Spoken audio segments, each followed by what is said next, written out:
नमस्कार, आप देख रहे हैं एनडीटीवी दुनिया और मैं हूं नगमा।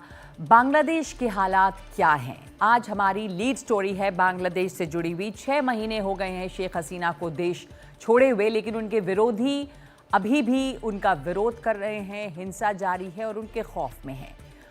कल क्यों मचाया गया है वहां पर उत्पात, दिखाएंगे आपको इस पर एक रिपोर्ट। और इसके साथ साथ देखेंगे कि पनामा और ग्रीनलैंड के बाद अब डोनाल्ड ट्रंप की नजर गाजा पर क्यों है। इसके अलावा रूस की खबर, 150 रूसी सैनिकों को क्यों रिहा कर दिया है यूक्रेन ने, और $1 के बदले में मिल रहे हैं बक्सा भरकर ईरानी रियाल।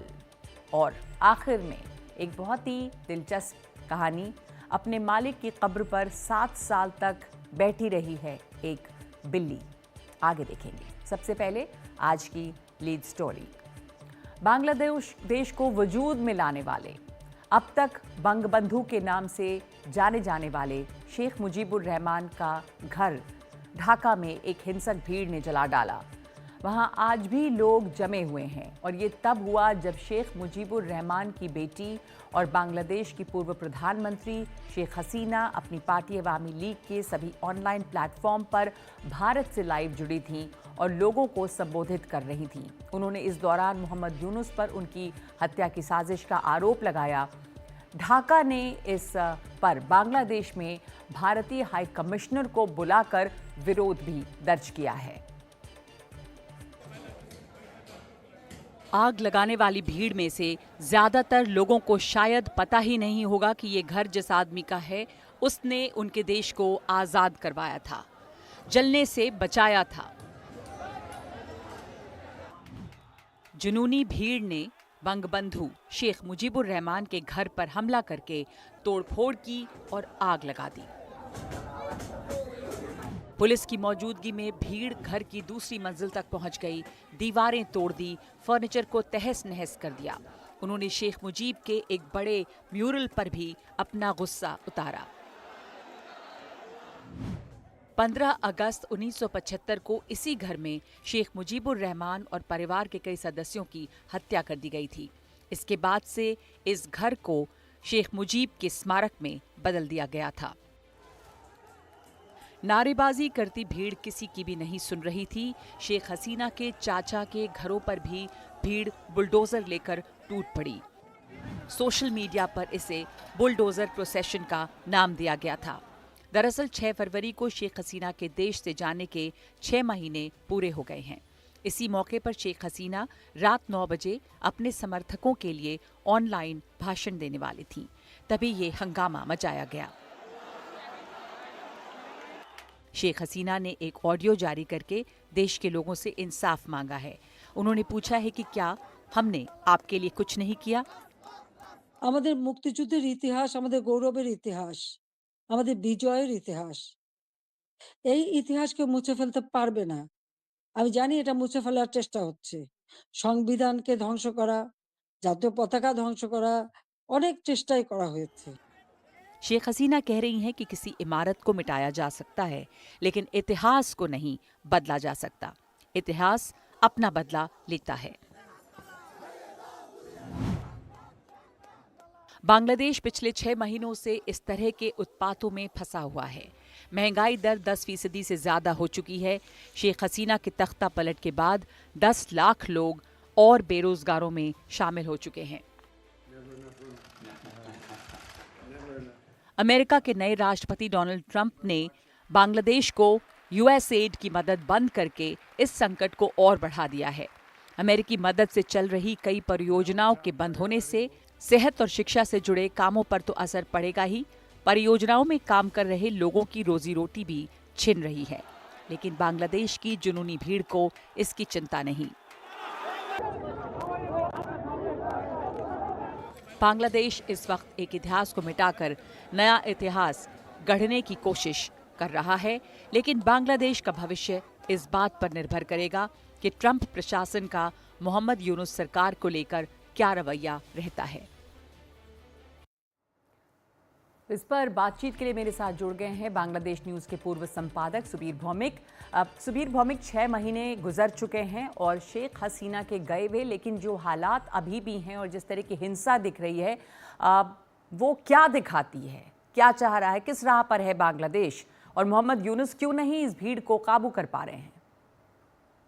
मोहम्मद यूनुस इस भीड़ को काबू नहीं करना चाहते हैं। ये एक ऑर्गेनाइज्ड मोबोक्रेसी है, यानी कि इस तरह की हिंसक जनता द्वारा मोहम्मद यूनुस सत्ता में आने के बाद से ही बहुत सारे चीज जो वो कानूनी तरीके से कर नहीं पाए हैं, जैसे कि सुप्रीम कोर्ट के जजेस, उनको इस्तीफा जबरदस्ती इस तरह से करवाया गया। इस तरह के भीड़ वहां मौजूद हुए, उन्होंने जजेस पे इतना दबाव डाला कि वो घबरा कर रिजाइन कर गए। बड़े बड़े कॉलेज, यूनिवर्सिटी के वाइस चांसलर, प्रिंसिपल, इस तरह से उनको रिजाइन करवाया गया। पुलिस के अधिकारी, जो प्रशासन के अधिकारी, ये तरीका जो है, ये ऑर्गेनाइज्ड मोबोक्रेसी हम कहेंगे, ये यूनुस सरकार के पहले से ही ये चल रहा है। दूसरी चीज, ये कोई जनूनी भीड़ नहीं है, ये पॉलिटिकल भीड़ था, ये पूरा पॉलिटिकल कॉन्स्पिरेसी है। इसलिए मैं कह रहा हूं कि शेख हसीना भाषण दे रहे हैं तो उनके घर, जो उनके पिताजी का घर था, उन पे सिर्फ हमला नहीं हुआ, उनके परिवार के और भी 4 जगह जो घर हैं उनके एक्सटेंडेड फैमिली के, वहां पर हमला हुआ। खुलना में, बरिशाल में अवामी लीग के बड़े बड़े नेता जैसे तोफाइल अहमद, आमिर हुसैन आमू, जो कि पहले मंत्री रह चुके हैं शेख हसीना के और 71 के लड़ाई में लीडरशिप के जगह पे थे, उनके घर को जला दिया गया है। जो अवामी लीग के जनरल सेक्रेटरी थे फेनी में, तो उनके घर को आग लगा दिया गया। तो भूतपूर्व जूनियर फॉरेन मिनिस्टर, जैसा आपने कहा कि ये ऑर्गेनाइज्ड भीड़ है, ये जुनूनी भीड़ नहीं है, मोबोक्रेसी का सहारा ले रहे हैं। इस ऑर्गेनाइज्ड भीड़ में कौन से संगठन जुड़े हैं? कैसी बाहरी मदद इन्हें है? किस तरह से कट्टरपंथ हावी है ये पॉलिटिकल वायलेंस जो है?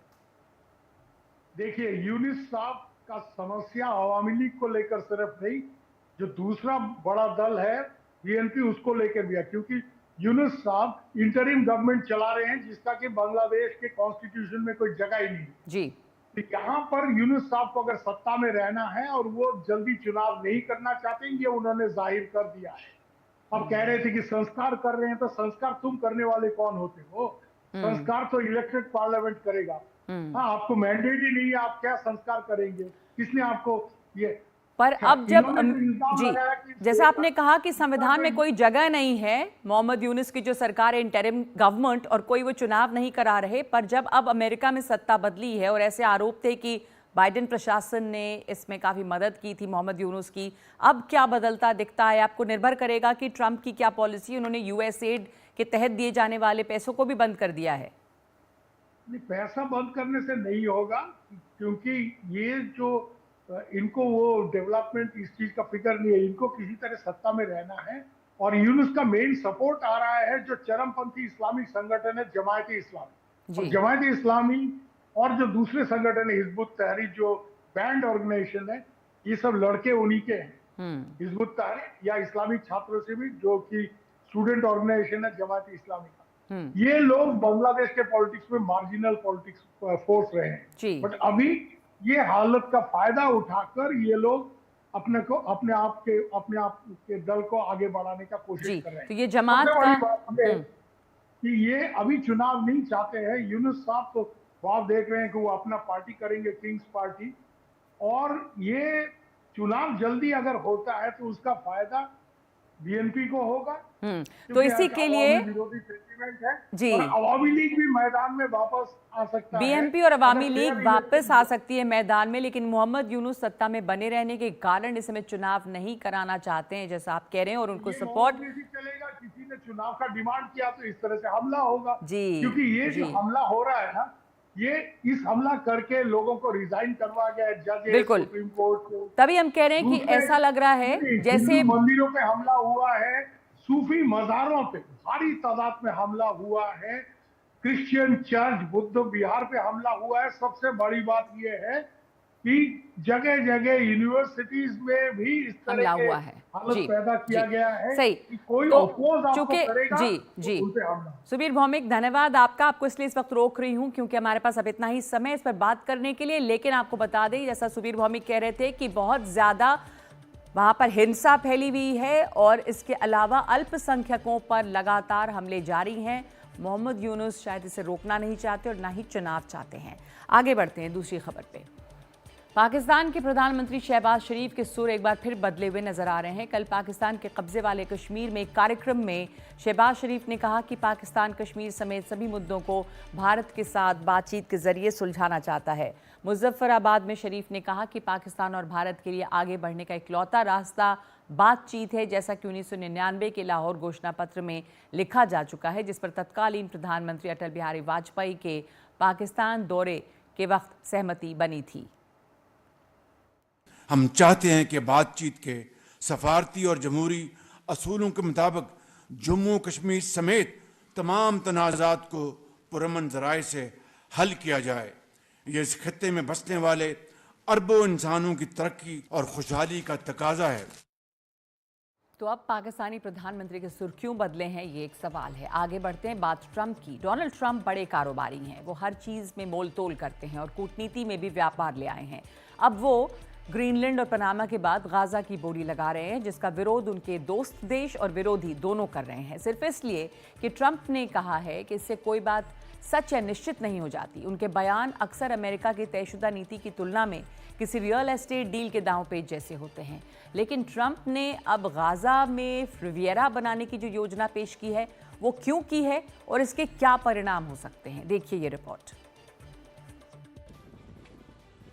पहचान में ना आ रहे और मलबे से पटे गाजा के इस इलाके को ट्रंप फ्रेंच रिविएरा जैसा बनाना चाहते हैं, लेकिन इसके लिए फिलिस्तीनियों को यहां से कहीं और जाना होगा।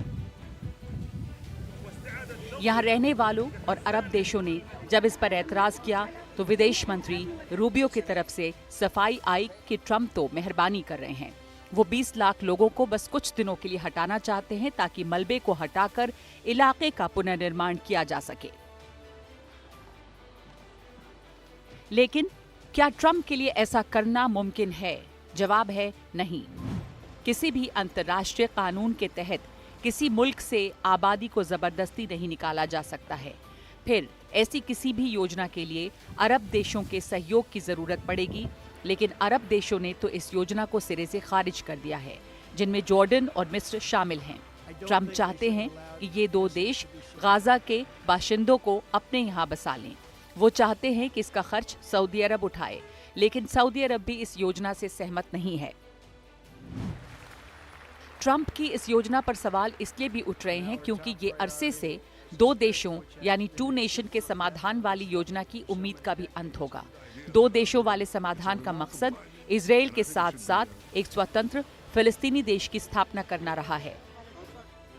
अब सवाल ये है कि अगर ऐसा नहीं होगा तो फिर क्या ये ट्रंप की खोखली बयानबाजी है और पश्चिम एशिया के लिए इसके क्या मतलब है? ट्रंप की घोषणा नाजुक युद्ध विराम को कमजोर कर सकती है। ये फिलिस्तीनियों के लिए अपनी जमीन से बेदखली है, जिसे वो अल नक्बा या तबाही का नाम देते हैं।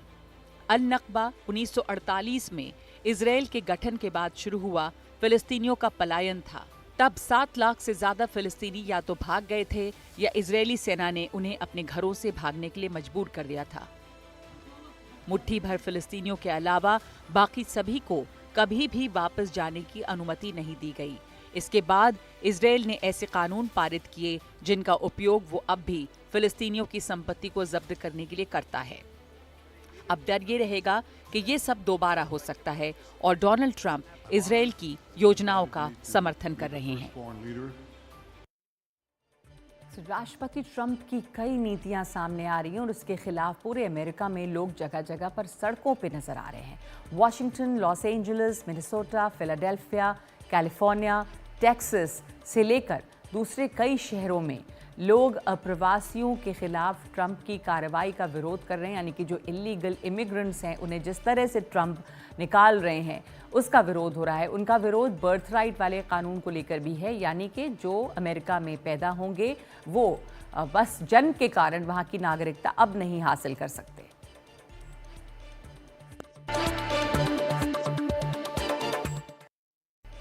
और ईरान को ट्रंप धमकी दे रहे हैं और उनकी धमकियों का असर अब उसकी करेंसी ईरानी रियाल पर दिखाई दिया है। वो अपने अब तक के सबसे नीचे स्तर पर आ गई है। अब $1 में 8,50,000 रियाल मिल रहे हैं। हालांकि तेहरान के मनी एक्सचेंज ब्यूरो पर $1 के एवज में रियाल का आधिकारिक रेट 6,90,030 है। 10 बरस पहले $1 के एवज में 32,000 रियाल मिलते थे।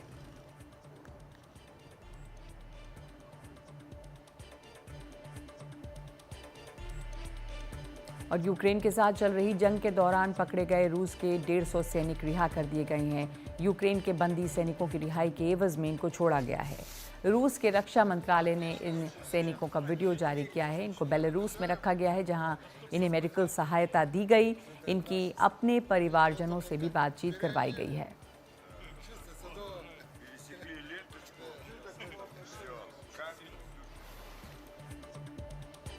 और अब आपको दिखाते हैं आज की तस्वीर, यानी आज का वीडियो ऑफ द डे। ये बिल्ली 7 बरसों तक अपने मालिक की कब्र पर जाती रही, बैठी रही। आजकल दागिस्तान के मकचकला में इसका इलाज चल रहा है। इसके मालिक का 2018 में निधन हुआ। उसके बाद इसने मालिक की कब्र पर ही अपना घर बना लिया। उसे नई जगह पर लाने की कोशिश की गई, लेकिन वो हर बार कब्रिस्तान लौट जाती थी। हाल ही में कुछ सामाजिक कार्यकर्ताओं की नज़र इस पर पड़ी। उम्र बढ़ने के साथ उसकी सेहत बिगड़ने पर वो इसे क्लिनिक लेकर गए। डॉक्टरों ने उसका नाम हाचिको रख दिया। हाचिको उस मशहूर कुत्ते के नाम पर, जिसकी स्वामी भक्ति को लेकर एक मशहूर कहानी है और इस पर फिल्म भी बनी थी जिसका नाम है हाचिको।